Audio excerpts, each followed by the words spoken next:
I spent 3 weeks planning my 35th birthday party. Every detail mattered. The hydrangeas were the exact shade of Hampton's blue, matching the napkins I'd ordered from that boutique in Charleston. The caterer arrived at dawn to set up the seafood station. My mother had flown in from Phoenix. Julian's colleagues were coming, our neighbors, everyone who mattered in our little corner of suburban paradise. Julian insisted on hosting it at our house. "You deserve this, Brooke," he'd said, kissing my forehead like I was something fragile. "Let me handle everything." I should have known something was wrong when he started being helpful. Julian never handled anything. For 8 years of marriage, I'd been the one who handled things. I planned the vacations, paid the bills, remembered his mother's birthday, and yes, I even wrote most of his work reports, because numbers made his head hurt. But I ignored the warning signs. I was too busy arranging roses and checking the weather forecast. The garden looked perfect. String lights hung between the trees, a jazz quartet set up near the fountain. Everything was exactly as I'd imagined. Then Julian arrived with her.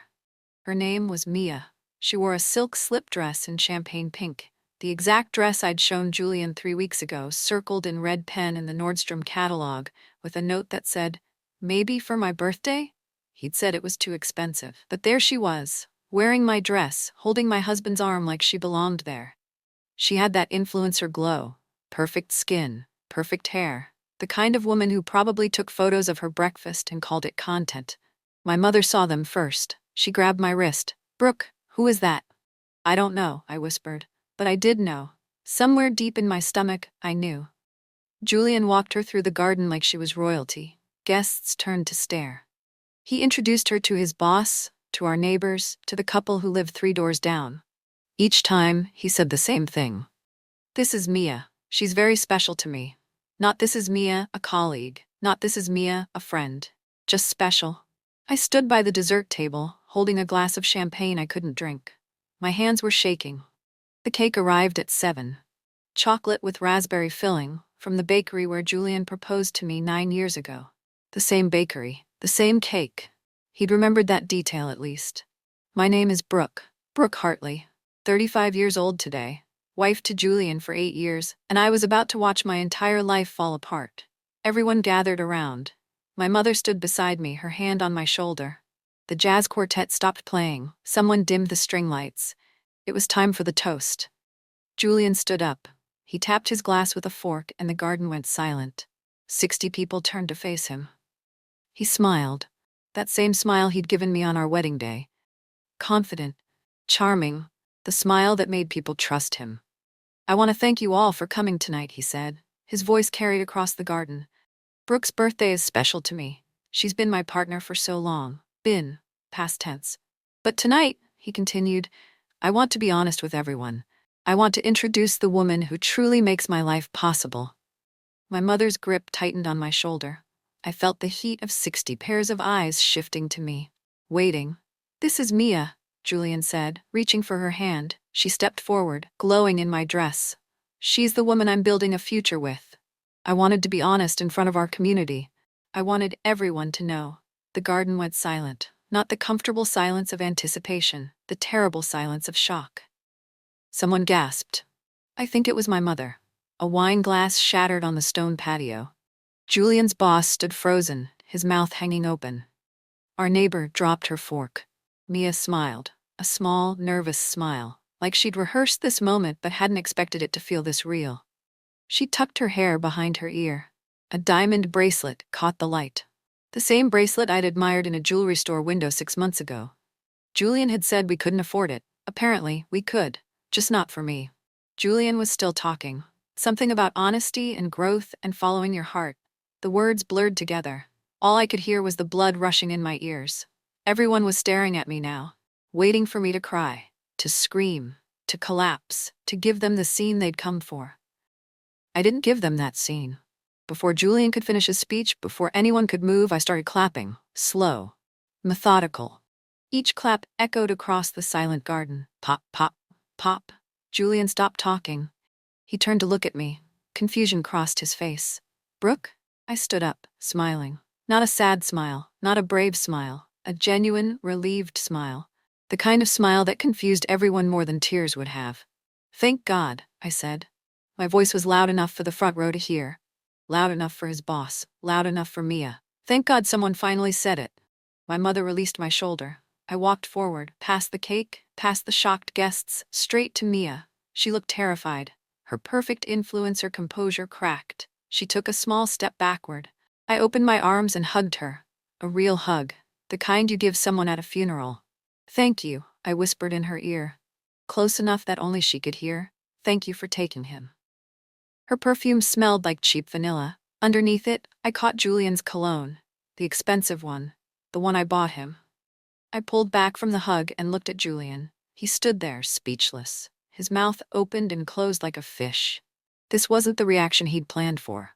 "I didn't know how to tell you," I said, still smiling. "I've been trying to figure out how to leave for months, but you beat me to it. So thank you. Really, this makes everything so much easier." The lie came out smooth as silk. I'd always been good at presentations, at selling a story, at making people believe what I wanted them to believe. Julian's boss started coughing. Our neighbor whispered something to her husband.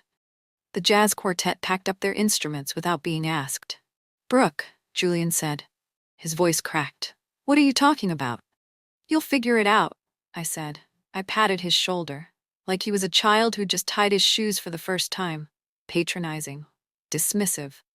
Then I walked inside, through the kitchen, past the gift table where unopened presents sat like forgotten promises. I grabbed my purse from the counter. And the gift bag, the one I'd hidden in the pantry 3 days ago, the one I'd prepared after finding the hotel receipts in his jacket pocket. Nobody followed me. Nobody stopped me. I walked out my front door and didn't look back. I checked into the Riverside Hotel under my maiden name. Brooke Mitchell. Not Brooke Hartley. Not Julian's wife. Just me. The room was small but clean, generic art on the walls, a view of the parking lot. Nothing like our house with its custom built-ins and designer furniture. But it was mine. No photographs of us. No wedding china in the cabinet. No reminders. I turned off my phone. 87 missed calls in the first hour. I didn't read a single message. I didn't want to hear the apologies. I didn't want to hear his excuses.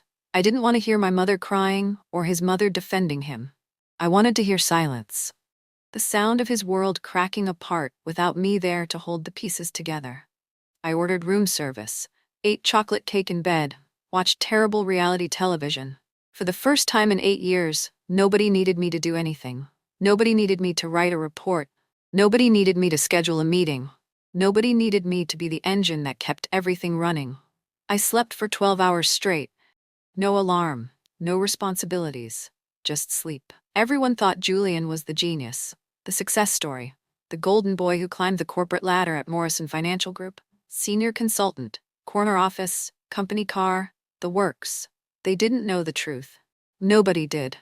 Julian had severe dyslexia. Numbers swam on the page for him. Spreadsheets gave him headaches. Professional emails took him hours to write, and even then, they were full of mistakes. For 8 years, I'd been his secret weapon. I wrote every quarterly report. I built every financial model. I analyzed every client portfolio.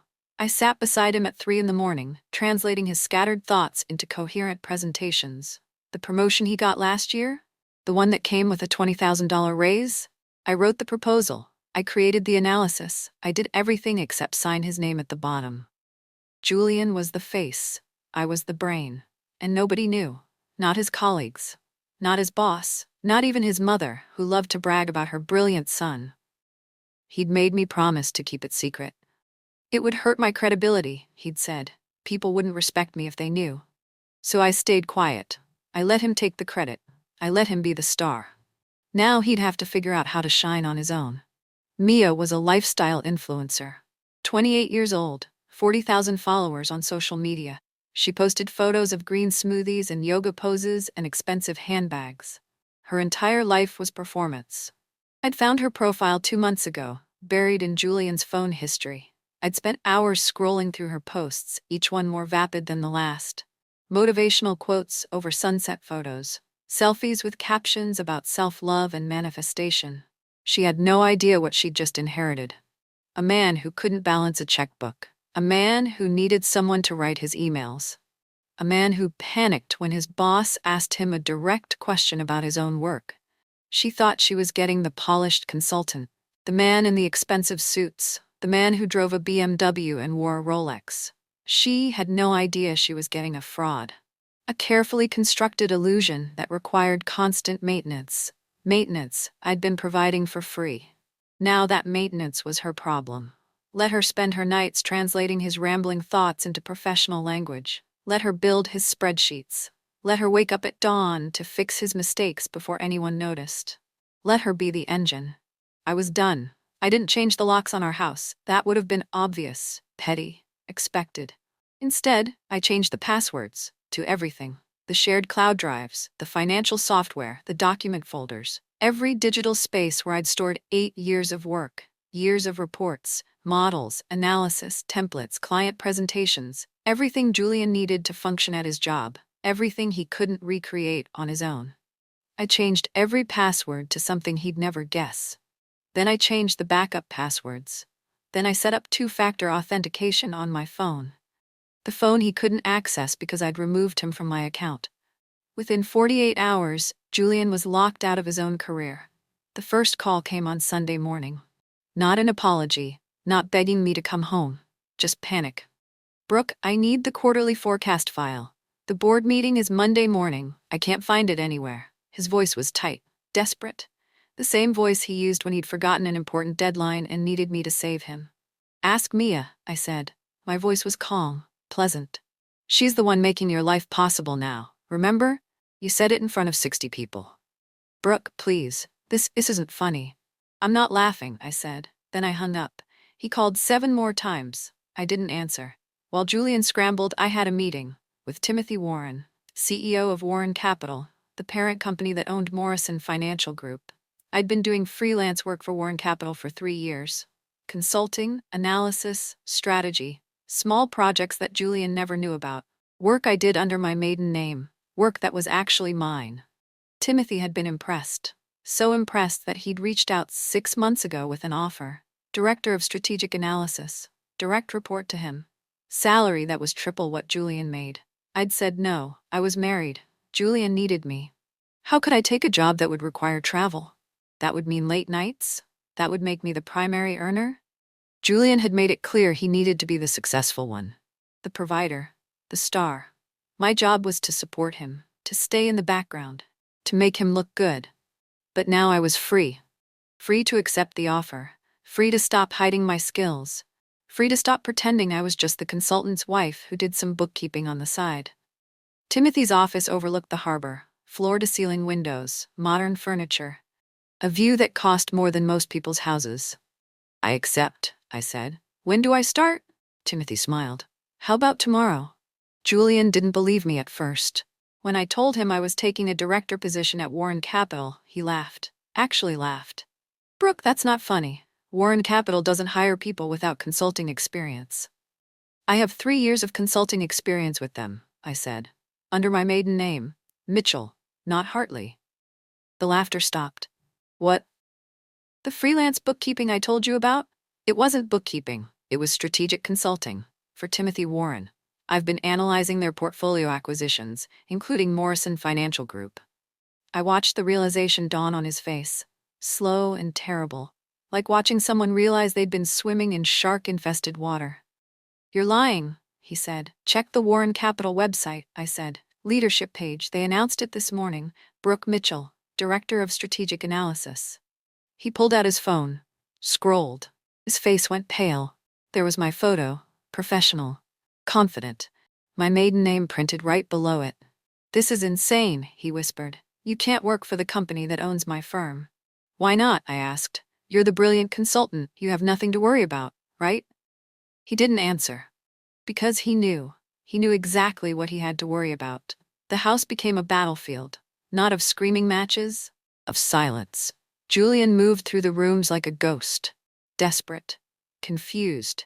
Trying to figure out how everything had fallen apart so quickly. He tried to get sympathy from his friends, but most of them had been at my birthday party. They'd seen him introduce his mistress. They'd watched him humiliate me. Now they watched him fall apart, and nobody rushed to help. Mia stopped posting on social media. No more sunset photos. No more motivational quotes. I imagined she was busy trying to help Julian prepare for his board meeting, trying to understand financial models she had no training for, trying to be the support system he'd just lost. I felt no guilt. No second thoughts, just clarity. The kind of clarity that comes when you finally stop carrying someone else's weight. Julian tried one more time to get into the shared drives. He called our internet provider, claimed there was a technical issue. They transferred him to me. I was listed as the account holder, had been for 8 years. There's no technical issue, I told the representative while Julian listened on the line. My ex-husband is trying to access files that don't belong to him. Please note on the account that he no longer has authorization. Ex-husband? Julian's voice cracked through the speaker. Brooke, we're still married. For now, I said. Then I hung up. Monday morning arrived. Julian left the house at 6. He wore his best suit, the navy one I'd taken to the dry cleaners every month, the one he wore to important meetings. I knew what he was planning. He'd cobble together something for the board meeting, use old presentations, guess at the numbers, bluff his way through. It was what he always did before I came along to save him. But this time was different. This time, I'd left him something. A file in the shared drive, hidden in a folder labeled Archive 2019. He'd find it eventually. Desperate people always dig deeper. The file was labeled Q4 Forecast Final Draft, exactly what he needed. He'd be so relieved, so grateful. He'd open it without thinking. I went to work. My new office was on the 15th floor. Glass walls. A view of the harbor. My name on the door. Brooke Mitchell, Director of Strategic Analysis. My assistant brought coffee. My team waited for direction. For the first time in my career, I wasn't hiding. I wasn't pretending to be less than I was. I wasn't making someone else look good. I was just good. All on my own. At 10:30, my phone buzzed. A text from Timothy. Board meeting starting now. Morrison Financial is presenting. I smiled. Saved the message. Got back to work. The Morrison Financial board meeting started at 10. Julian would have arrived early, set up his laptop, tested the projector. He was good at looking prepared, at performing confidence. At 10:15, he would have opened the file. Q4 Forecast Final Draft. Relief flooding through him. Thank God. The numbers he needed, the analysis, the charts, everything. He probably didn't even review it. No time. The board was waiting. His boss was introducing him. He had to present. So he opened the first slide, connected his laptop to the projector, pressed play. The screen lit up, 60 inches of high-definition display. The board members leaned forward, ready for quarterly forecasts, revenue projections, client acquisition numbers. Instead, they saw screenshots, text messages, hundreds of them. Between Julian and Mia, conversations about how much he hated Morrison Financial, how the clients were idiots, how the work was boring, how he was counting down the days until he could quit, and more. Messages about the travel fund, how he'd been padding his expense reports, taking money meant for client dinners and using it to buy Mia jewelry. Handbags, the champagne pink dress she'd worn to my birthday party, the exact dress I'd wanted, bought with company money. Julian's face went white. He fumbled for his laptop, tried to close the presentation. But it was too late. The board had seen everything. Every message, every confession, every crime. His boss stood up, Malcolm Brennan, 20 years at Morrison Financial, a man who valued loyalty above everything else, a man Julian had lied to for months. What is this? Malcolm's voice cut through the silence. I don't know, Julian stammered. This isn't my presentation. Someone must have switched the files. Those are your text messages, Malcolm said. Your phone number, your words. I was hacked, Julian said. Desperate now, grasping. Someone is trying to sabotage me. But the board members were already pulling out their phones, already calling HR, already asking questions about the travel fund, about expense reports, about how long this had been going on. Julian looked around the room, searching for support, for someone to believe him. But there was no one. Just faces full of betrayal and disgust. The door opened. Malcolm's assistant stepped inside. The police are here. They'd like to speak with Julian about the expense reports. Not to Julian. About Julian. Like he was already a criminal, already guilty. Julian grabbed his laptop. His hands were shaking. This is a mistake. I can explain everything. But he couldn't, because the only person who could explain his work was me. and I was 15 floors above him, sitting in my new office, checking my email. Timothy Warren called me at noon. I was reviewing a client portfolio when his name appeared on my screen. "The board meeting is over," he said. "Morrison Financial just terminated Julian Hartley. Effective immediately, security escorted him out." "I see," I said. "Neutral? Professional? Like we were discussing quarterly earnings. They're launching an investigation into his expense reports. Possible embezzlement charges. It's going to be messy." "That's unfortunate," I said. "Still neutral, still professional." Timothy paused. "Brooke, did you know about this? About his affair?" "Yes." "About his expense fraud?" I suspected. "About his inability to actually do his job?" "I've known for 8 years." Another pause, longer this time. "You wrote his reports." It wasn't a question. Timothy Warren didn't ask questions he didn't already know the answers to. "Yes," I said. "For our entire marriage. Every presentation, every analysis, every client proposal, all of it." "Why didn't you tell anyone?" "He asked me not to. Said it would hurt his credibility." Timothy laughed, a short, sharp sound. "His credibility, that's rich. Well, his credibility is destroyed now, along with his career. The board wants him prosecuted. They're talking about a lawsuit to recover the stolen funds." I didn't respond, just waited. "We're going to need someone to clean up his client portfolio," Timothy continued. "Someone who actually understands the work. Someone who already knows the accounts." "I'm available," I said. Julian tried to come home that night. But home wasn't ours anymore. It had never been ours. It was mine. My grandfather had bought the house 20 years ago, put it in a life estate trust for me. I'd moved in when I married Julian, let him believe it was our house, community property, marital assets. But legally, he was a guest, a resident with no ownership rights, no claim, no leverage. He found out when he tried to change the locks. Called a locksmith, gave them the address. The locksmith showed up, checked the property records, and refused the job. "I can't change locks on a property you don't own, sir. That's illegal." Julian called me, screaming now, the polish gone, the charm stripped away, just rage and panic. "You can't kick me out. This is my house too." "Check the deed," I said. "Recorded with the county, my name only, always has been." "This is insane. We're married. I have rights." "You're welcome to take your clothes," I said. "Your toiletries, your personal items, but the furniture stays, the art stays, everything I bought stays. You can collect your things this Saturday between 10 and noon. I'll have my lawyer present." "Your lawyer? Did you think I'd go through a divorce without legal representation?" "I filed the papers this morning. You'll be served tomorrow." Silence, heavy and broken. "Brooke, please, we can work this out." "No," I said, "we can't. Goodbye, Julian." I hung up, blocked his number, went back to work. Mia reached out 3 days later, a direct message on social media, not from her main account, from a private one with no photos, no followers, just a placeholder profile. "Can we talk? Please, I made a terrible mistake." I stared at the message for a long time. Part of me wanted to ignore it, block her, move on. But curiosity won. "About what?" I typed back. "About Julian. About everything. I didn't know. He told me you were separated, that you were just waiting for the right time to announce it. He said you were already seeing someone else." Classic Julian. Rewriting reality to suit his narrative. "And you believed him?" I wanted to. He was charming, successful. He paid attention to me, made me feel special. I almost laughed. Special, the same word he'd used at my birthday party. "What changed?" I asked. "He lost his job. Suddenly he needed me to help with everything. Write emails, make calls, handle his finances. He couldn't do anything on his own. I realized he'd been using me the same way he used you, just for different things." "And now?" I asked. "Now he's broke. Angry, blaming everyone but himself. The bank froze his accounts because of the investigation. He's staying at his mother's house, calling me 50 times a day.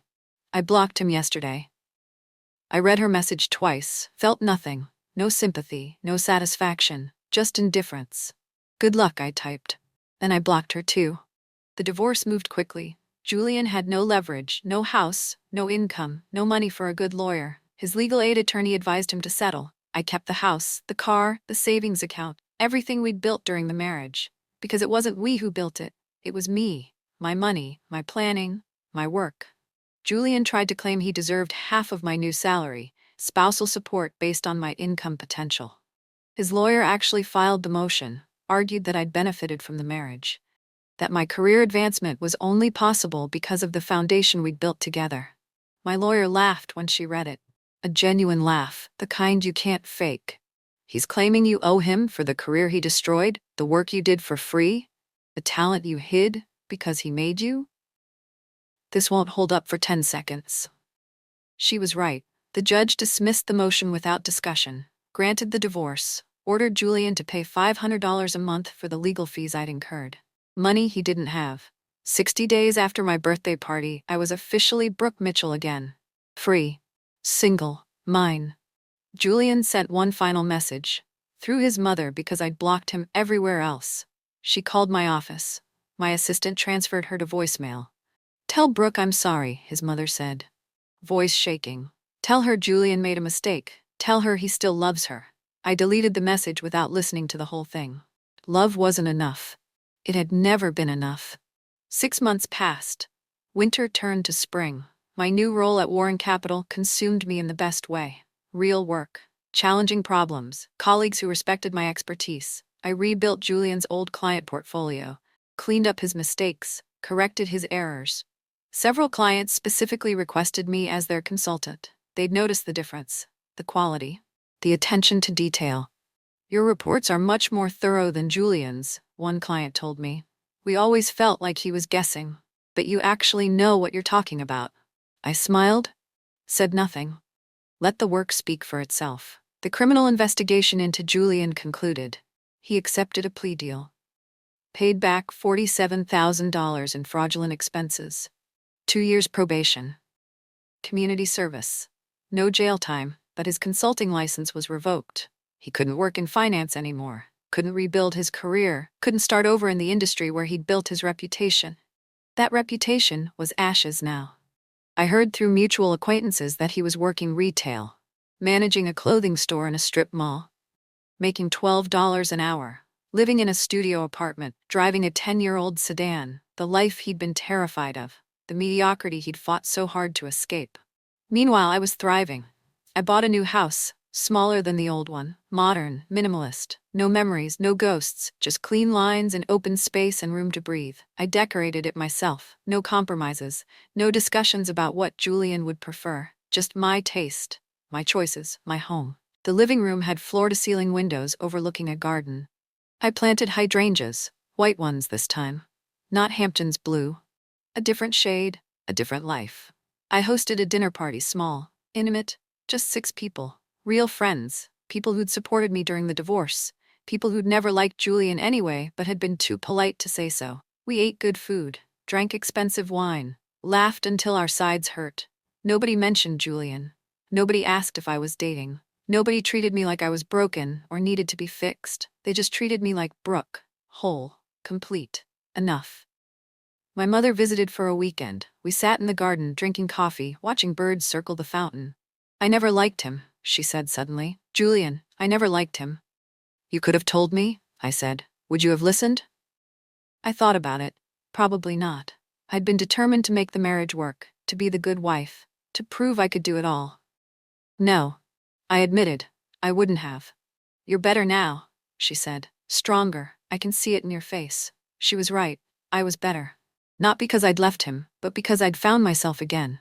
A year after my birthday party, I sat on my new patio. White hydrangeas bloomed everywhere. Roses climbed the trellis. The garden was peaceful. I wasn't planning a party. No guests. No performance. Just me, wine, and sunset. My phone rang. Unknown number. I almost didn't answer. "Brooke Mitchell?" A woman's voice. Professional. Crisp. "Yes?" "This is Patricia Gaines. I'm a literary agent in New York. I heard about your story, your divorce, your career. I think it would make an incredible book." I hadn't considered it, but as soon as she said it, I knew what I would write. Not a revenge fantasy, not a bitter tell-all, a practical guide. How to recognize when you're carrying someone else's weight, how to stop, how to reclaim your life. "I'd like to hear more," I said. We talked for an hour. She sent me a contract 2 days later. I signed it.